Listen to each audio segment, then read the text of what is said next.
기쁨과 소망이 가득한 날이 되시기를 먼저 축복합니다. 오늘 함께 보실 하나님의 말씀은 로마서 12장 14절에서 18절 말씀입니다. 너희를 박해하는 자를 축복하라. 축복하고 저주하지 말라.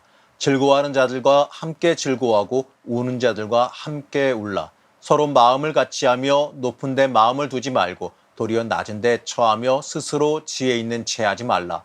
아무에게도 악을 악으로 갚지 말고 모든 사람 앞에서 선한 일을 도모하라. 할 수 있거든 너희로서는 모든 사람과 더불어 화목하라. 오늘 우리가 함께 읽은 이 말씀은 그리스도인들이 교회 밖의 불신자들과 어떻게 살아가야 하는지에 대해서 말해줍니다. 바로 우리 그리스도인들이 세상 속에서 어떻게 그리스도인의 모습을 보여야 할 것인지 바로 여기에 대한 말씀입니다.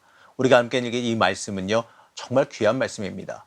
그리스도인이라면요, 예수가 중심되어 살아가는 사람이라면 누구나 지켜야 되는 진리를 담고 있기 때문에 그렇습니다.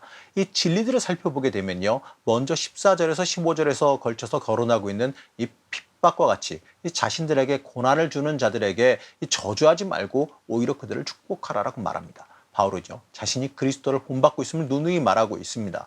그렇기 때문에요, 바울이 강조하는 대부분의 것들은 예수 그리스도를 본받는 길을 강조하는 겁니다. 오늘 말하고 있는 그리스도인이 이 자신을 박해하고 있는 사람을 갖다가 축복하는 길, 이것 또한요, 마태복음 5장 44절에 등장하는 주님의 가르침을 근거로 하고 있습니다. 마태복음 5장 44절 말씀입니다.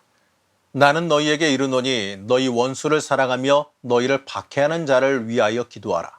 원수를 사랑하고 축복하는 태도는 이 모든 적대적인 관계를 넘어서서 하나님의 사랑을, 하나님의 공동체를 회복하는 길입니다. 이 그리스도인은 남을 저주하는 사람이 아니라 축복하는 사람이어야지만 합니다.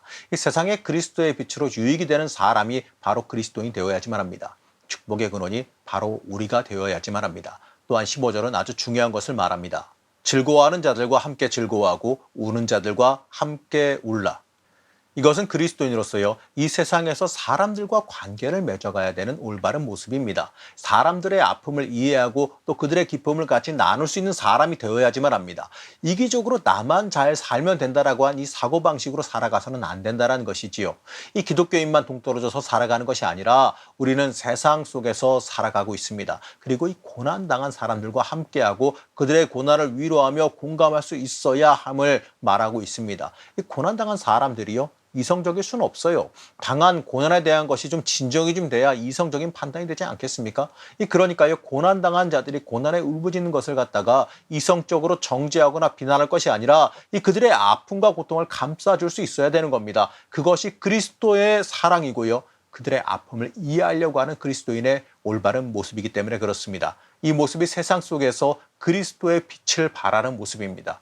그렇기 때문에 우리는 그리스도인으로서요, 예수 그리스도를 세상에 전하고 보여야 되는 사람들로서 이 세상에 유익이 되어서 살아갈 수 있어야 됩니다. 그러기 위해서는요, 세상에 빛이 되는 사람, 세상 가운데 그리스도의 빛으로서 함께 있어야지만 합니다. 아픔을 나누는 사람, 기쁨을 같이 즐거워하는 사람이 되어야지만 합니다. 그 사람이 빛으로서요, 참된 선한 사마리아인의 모습으로서 살아가는 삶이 되어지는 겁니다. 16절은 다시 교회 안에서의 실제적인 이 모습을 잠시 말하고 있습니다. 서로 마음을 같이하여 높은 데 마음을 두지 말고 도리어 낮은 데 처하며 스스로 지혜 있는 채 하지 말라. 여기서 마음을 같이 하라라고 하는 것은요, 하나님을 향한 목표가 같아야 된다는 것을 뜻합니다. 사람마다 각자의 생각이 다르고 배경이 다 다릅니다.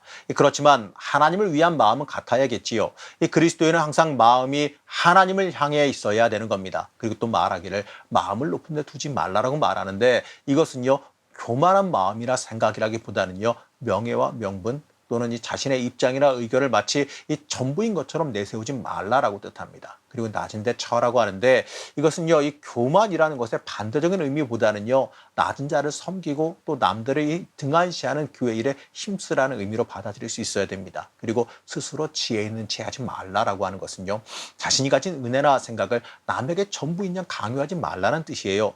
이 자신을 절대시하는 그 마음이 교회의 분쟁과 이 다툼을 일으키기 때문에 그렇습니다. 17절부터 나오는 이 말씀은요, 세상 속에서 사람들과 우리가 어떠한 관계로 살아가야 하는지를 말해주고 있습니다. 아무에게도 악을 악으로 갚지 말고 모든 사람 앞에서 선한 일을 도모하라. 이 말은요, 화평을 이루는 것이 선에 속한다는 것을 말합니다. 그리스도인은 사람과 사람 사이의 화평을 이루는 화해의 복음을 촉진시키는 사람이어야지만 합니다. 복음의 전파자는 언제나 있는 그 자리에서 화평을 이루는 사람이 되어져야지만 합니다.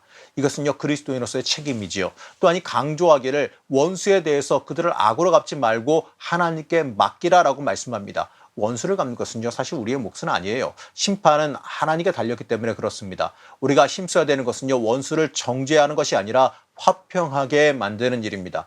오늘 우리가 함께 읽은 이 말씀이 전체적으로 말하는 것이 도대체 뭘까요? 이 그리스도인으로서 이 땅을 살아가면서 어떻게 그리스도인으로서 살아갈 것인가에 대해서 말하고 있는 이 말씀에서 전체적으로 무엇을 말하겠습니까? 여러분, 바로 화평하게 만드는 사람을 뜻합니다. 복수하는 것, 나를 괴롭게 했던 사람에게 똑같게 갚아주는 것은요, 여러분, 세상 사람도 할 수 있는 겁니다. 세상 사람들이 하는 일입니다. 기회가 생기면 높아지고 다른 사람 위에 군림하는 것은요, 여러분, 누구나 할 수 있는 일입니다. 원수가 잘못되었을 때 그를 비우는 것은요, 누구나 할 수 있는 일입니다. 하지만 주님께서는 우리에게 그런 것을 명하지 않으셨습니다. 사도 바울이 이 오늘의 말씀에서 우리에게 권면하는 것은요, 아무나 할 수 없는 것을 말하는 겁니다. 예수 그리스도가 중심이 되지 않으면 할 수 없는 것을 권면하고 있는 겁니다. 바로 화평하게 만드는 사람이 되라고 말씀합니다. 사랑하는 성도 여러분, 우리는 어느 곳에 있든지 우리로 인해서 그 자리가 화평해야 됩니다. 그리스도의 사랑으로, 그리스도의 빛으로 그 자리를 화평하게 만드는 사람이 되어줘야 됩니다. 우리가 있음으로 인하여서 그 자리가 하나님의 축복으로 가득 차는 사람이 되어줘야 될 겁니다. 그것이 참된 그리스도인의 온전한 모습입니다. 온전히 화평하게 만드는 사람이 되시기를 제가 간절히 축복합니다. 우리의 길과 진리 되신 하나님, 우리 인생이 주의 길을 온전히 따라가는 삶이 되기를 원합니다. 우리가 하나님의 뜻을 전하는 사람, 그 뜻대로 살아가는 삶을 살아가기를 원합니다. 우리를 변화시켜 주시고 우리를 붙잡아 주셔서 이 땅에 하나님의 화평을 만드는 삶을 살아가게 허락하여 주시옵소서. 오늘도 주의 길을 걸어가기를 원하오며 거룩하고 존귀하신 예수님의 이름으로 간절히 기도드렸습니다. 아멘.